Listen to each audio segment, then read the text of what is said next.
Hello, fellow concrete enthusiasts. My name's Charles and I'm from BRK Concrete and Hardscapes. And today I'm here to tell you the 3 biggest secrets in concrete.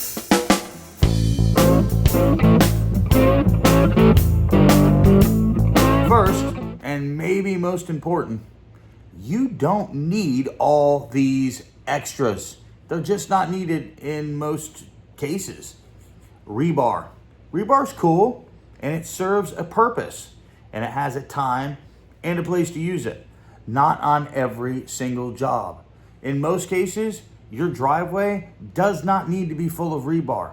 Same thing with your patio or your sidewalk or any piece of concrete that's not really structurable. It's not going to be holding a building, or it's not subject to freeze cycles. Like maybe if you're up north, you need some rebar. If you're where it gets cold a lot, maybe you need rebar in your driveway to help hold it together after the cold inevitably cracks it or whatever. But most places, most cases, you don't need rebar. Now, like on a driveway, I like to put it on the edges. I like to put a thickened edge with a nice piece of number 3 or number 4 rebar going down the edge, because people tend to drive off their driveways and crack them and break them, and then the edge of your driveway falls off. So I do like to put it there on the edges. But it's not necessary. It's an add-on. It's extra. The only other time I really like to use driveway or rebar in a driveway is if tree roots have been a problem in the past. Like if I'm replacing a driveway because tree roots have, upheaved the driveway and caused it to crack and break. In that situation, if the tree roots can't be removed, I like to put some rebar, crossways over where that problem is. So when the tree inevitably upheaves and breaks the new driveway, the rebar helps hold it together. So even though it might crack, it's not going to get as severe as it was before the replacement. Patios. Do you need rebar in your patio? Only if you're covering it. Like you put in a screen room or an enclosure on top of your patio, then yes, you need footers and you need rebars where that enclosure is going to go. Otherwise, usually not necessary. Gravel is another big one. Everybody talks about gravel. I have customers asking me about gravel all the time. Oh, we got to put gravel under it. You got to have 2 or 4 or 6 inches of rock underneath your driveway. That's just not the case usually. So, there are some scenarios, again, up north where it freezes and stuff. They use gravel to help with the freeze cycles. In Florida, where I'm at, we use gravel sometimes underneath driveways if you have a washout problem, like maybe your gutters or rain or whatever is washing out underneath the driveway, pushing dirt out. That's caused problems. We're going to replace it. Okay, now let's put some gravel down because gravel won't get washed out by the rain or the gutters. But in most situations, no, you don't need gravel. There's no reason to have this extra expense. Concrete is already expensive. If you want a professional to do your concrete that knows what they're doing, it's expensive. Why add a couple hundred or thousands of dollars to put in gravel if it's not needed? It's just an extra that guys might try to sell you. If you bring it up, they might say, oh, yeah, you need gravel. It's like the rebar. Yeah, you need tons of it. And it's only going to cost you an extra $3,000. Not necessary most of the time. Vapor barriers are another one of those extras that just aren't necessary almost all the time. Now, if you're building a slab that you're going to have, it's going to be inside, maybe air conditioned in the future or much cooler than it is outside, yeah, you need a vapor barrier. If you're putting in termite spray for a building, yep, a vapor barrier is usually required. And the reason that is because it's called a vapor barrier, right? What it does is it stops vapor from coming up through your concrete, because concrete is porous, right? So if you get ground moisture, water vapors underneath the concrete, they will come up, especially if you have an air-conditioned building where condensation is going to build just like a glass. You fill it full of ice water, you get that condensation on the outside. Concrete will do the same thing. You'll build up condensation. That's why you put in a vapor barrier. Or if you're getting termite spray, you put the vapor barrier down to protect that termite spray from rain or the contact with the concrete. on your driveway, your outdoor patio that's not getting covered in air conditioned, your little shed slab for your Rubbermaid shed, you don't need a vapor barrier. Now in the summertime, definitely in the summertime, we use it. I will put a plastic vapor barrier in your driveway. Why? Because when it's hotter than hell outside and I pour your concrete, I need something to help keep it moist so it doesn't take off too fast and crack up and we can't get a good finish on it. So that vapor barrier helps from the ground sucking the moisture out of the concrete. So we will use it in that situation. But is it needed? No. Am I going to charge you for it if I need it to do my job? No. I'm only charging the customer for the vapor barrier if it is required to be put in, like in a building slab or something like that. Otherwise, if these guys are charging you for a vapor barrier in your driveway or your sidewalk or something like that, nope, it's an extra you don't need. And that plastic vapor barrier is not cheap. It's like $150 to $200 a roll. So just be aware of that. You don't need a vapor barrier in everything. Here's the biggest one that gets me. And I hear this from customers all the time. And I see other concrete guys trying to upsell it. You know what? I upsell it. But it's not necessary. The PSI of your concrete. 3,000 PSI is standard. They do have 2,500, which in most cases is actually fine if somebody pours 2,500 for your driveway or your patio or your sidewalk. There's nothing wrong with 2,500 PSI. That's a lot of strength. 3,000 is standard. That's what I use. I don't ever use 2,500. But these 4,000 mixes and these 5,000 mixes, they have their time and place. There is a use for those. If you've got like a warehouse floor where there's going to be a lot of heavy equipment, or you've got your driveway, you're going to park some heavy equipment on it, or maybe a big RV, or if you're doing a slab where you're going to put a car lift and you have to anchor down into that slab and bolt your car lift down to it, or bolt anything down to it that's going to have a lot of weight and a lot of jostling around or movement. Okay, 4,000, maybe 5,000 PSI is a good idea. Most cases, it's not. Your driveway, your patio, your shed floor, your sidewalk, you don't need more than 3,000 PSI. You know how strong a 3,000 PSI is? That's a lot. That's per square inch, meaning it will withstand up to 3,000 pounds per square inch. How much does your car weigh? Right. See, you don't need this high PSI everywhere. Now, we put it in our premium package. We upgrade from 3,000 to 4,000 PSI. The concrete's a little bit more expensive. Is it stronger? Yes. Yes, it is. By 1,000 pounds per square inch, it is stronger. Do you need it? Absolutely not. Most of the time. So all these extras that your contractor or the internet or the book that you read or your buddy Jerry down the road said that you need, 9 times out of 10, you just don't. It's more money on stuff that you don't need to spend. It's stuff that you usually don't need. I'm not saying in every case, like you definitely need rebar sometimes. You definitely need a vapor barrier sometimes. Sometimes you need gravel. Sometimes you need a higher PSI. Most of the time you don't. If you're doing something normal like a driveway, patio, sidewalk, simple stuff like that, these extras most of the time are not needed. So don't waste your money on them if you don't need to. Number 2, and why this is a secret, I don't know.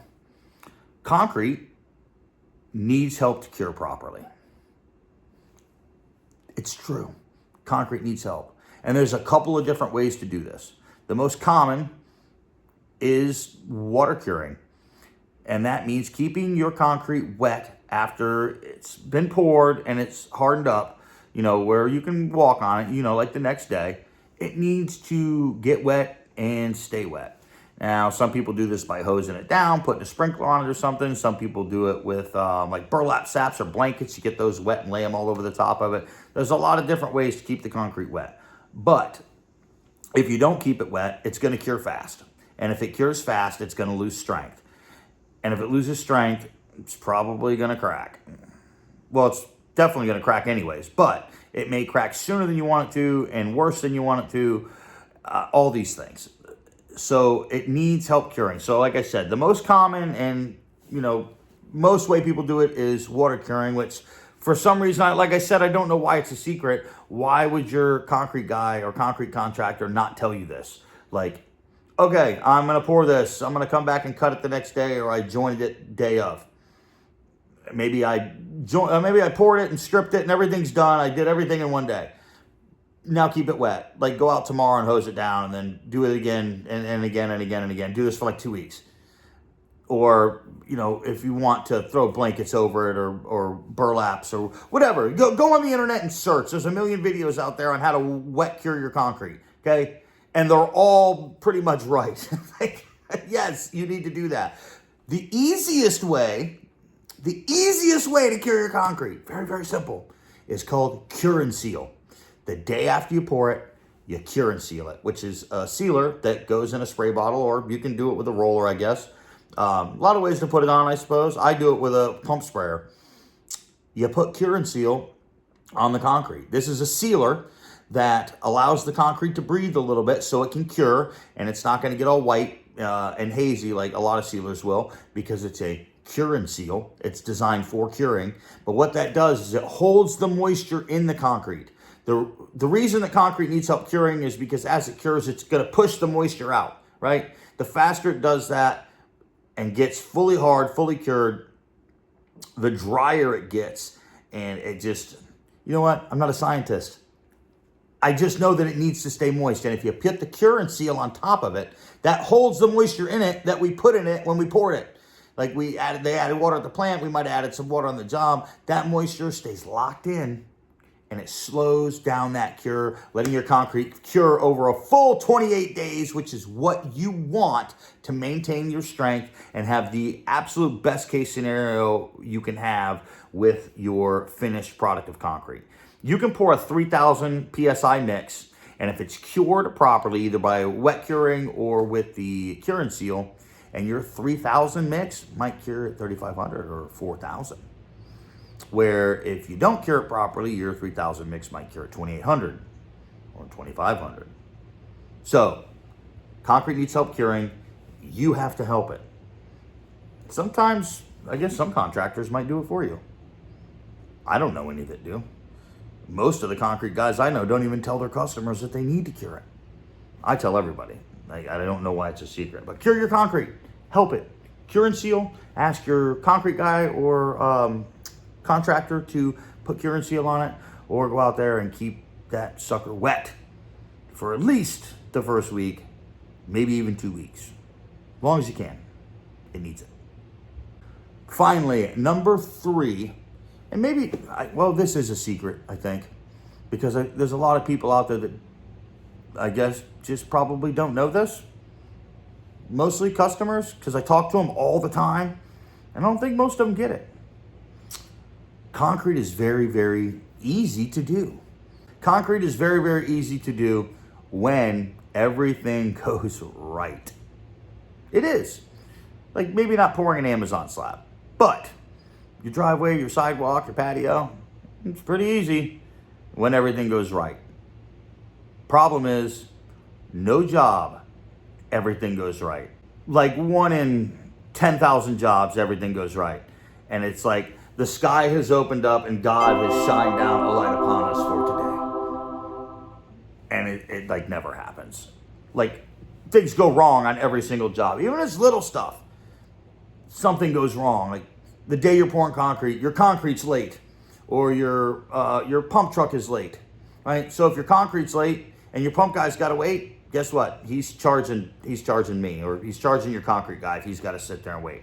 It's not your fault. It's not my fault. Concrete's late. I can't control that. But it happens like almost every day. The concrete is late, or the pump guy's late. Now the concrete's got to sit there and it's getting hot in the drum. So when it comes out, it cures or takes off a lot faster than what we want it to. So that's like the most common. Another big one on a lot of jobs, especially here in Florida. I know up north you guys got hard, rocky ground, but here in Florida, we got soft ground and wet ground.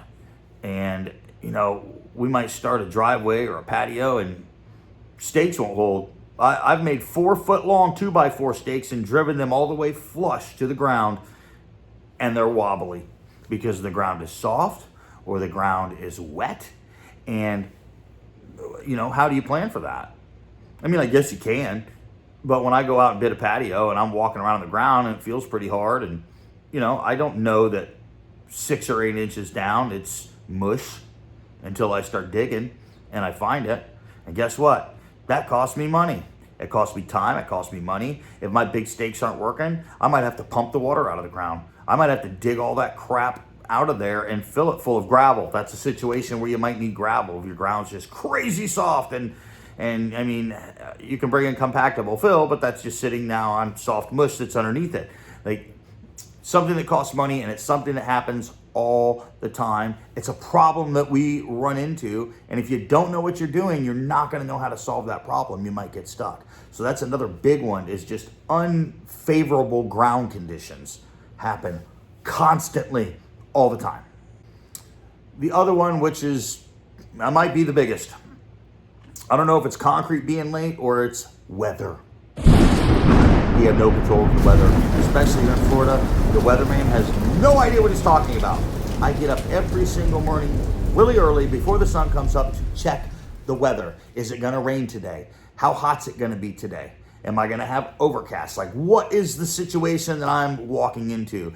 And about 99% of the time, if the weatherman says, you got a perfectly clear day, no rain, guess what? It pours. If they say, it's going to rain all day, so I cancel my job, guess what? It's bright and sunny all day long.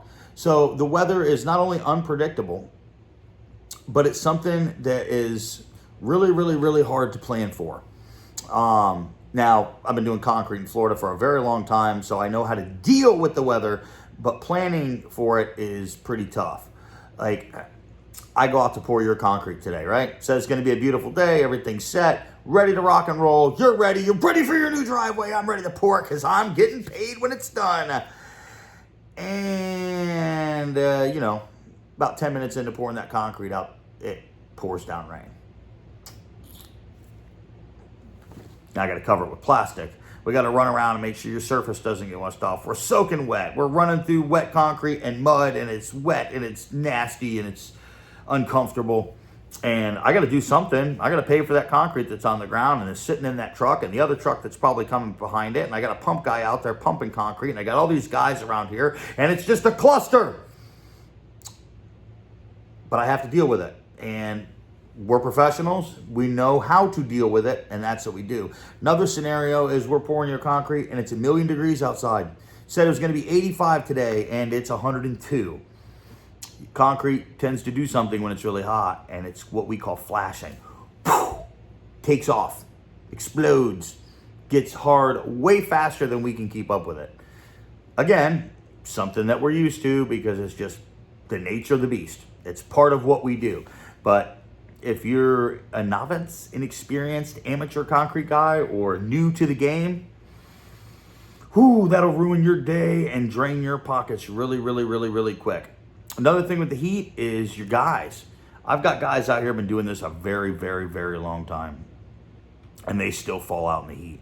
So what happens if you're setting something up, you're on a time frame, scheduled for this many days, this is how you bid it, blah, blah, blah, and it's so hot that your top guy can't go anymore.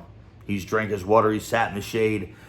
Today's just not his day. He's hot, he's dizzy, and I hate to tell you, but, your patio isn't worth his life. So I'm probably going to send him home so he doesn't die. That happens. It happens to me. It happens to my best guys. It especially happens to new guys, which, most crews are going to have some new guys. We got to keep the flow going. So we hire new guys and teach them how to do this stuff. And if they're not used to being out in the sun, it'll tear them up. So the weather is like, it's bigger than concrete being late. Because every single day, no matter what, even on that perfect day, something usually happens with the weather. Even the wind. If you pour concrete and it's windy, it'll make the surface dry faster, which you have to then keep up with.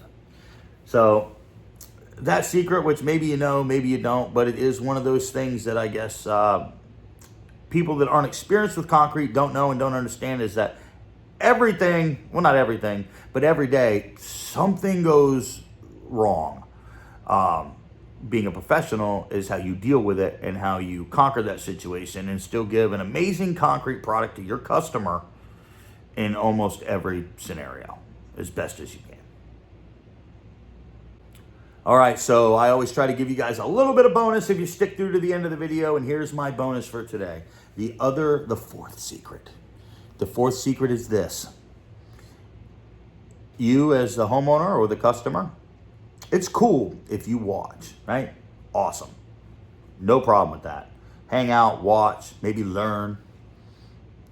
Trying to talk to us all day or telling us how to do this or asking questions all day long while we're trying to work and pour concrete, it causes a problem. It slows us down. Like if I'm out there, I'm focusing on my guys and, hey, this board needs to be here in this measurement. And if you're over here going, hey, why are we doing it that far away? You said 12 inches. I thought we were going to do 11 3/4. Or anything really. You guys are putting the forms in. What time's the concrete going to be here in a week? And what's your pump guy's last name? And can I have the last 4 digits of your labor social? I love my customers. I really do. I love all you guys, everybody that's watching. But if you're a homeowner, you're a customer, and you got a concrete guy, you can hang out, you can watch. Maybe when nothing's going on, let's have a conversation. Let's talk about football. Let's talk about your concrete. Let's talk about dolphins and fishing and NASCAR and pro wrestling and long live Hulk Hogan, by the way. But we can talk about all that stuff. Cool. But while I'm trying to do something, just leave me alone. Asking questions and trying to, be involved in what we're doing does not help at all. Sometimes, especially if you're asking a bunch of questions or if you're frustrated about something and you're bringing that vibe to us, and it makes the job so much more difficult. You being there to instruct us is not going to make the job happen any faster. It's not going to make it any better. Nothing that you can do 99.9% of the time during our period of trying to get your job done is going to help it get done faster, better, or anything else. It's just not. So let's have that conversation. Let's have a conversation, whatever conversation you want to have while I'm not working or I'm not directing guys or I'm not trying to think, because this does take a lot of thinking, and I'm trying to figure out, okay, well, 17 divided by 12 mixed in with this and this measurement here and this blueprint and this other job I got going on. Blah, blah, blah. I got all this stuff going on in my mind, trying to get your job done and making sure that it's right. And you're just throwing extra into my face. I love you guys. Just let me do my job, please. I don't know if that was a secret or not, but I think it must be, because nobody seems to know that it's a problem. But I love you, and I would love to talk to you about anything, just not while I'm working. All right, well, I hope today's video was helpful for all you guys out there, either doing concrete work yourselves or customers and homeowners that are about to have some concrete work done. Maybe these little things will help you, or you're going to, like I said, do it yourself. Whatever the situation is, I hope my video was helpful. I hope my other videos are helpful. Don't forget to like and subscribe. And if you're about to do some type of project at your home, I've got a great little ebook for you. It's called Start to Finish, How to Work with Contractors. So if you've never worked with a contractor before, if you have and had a bad experience, check it out. It's $10.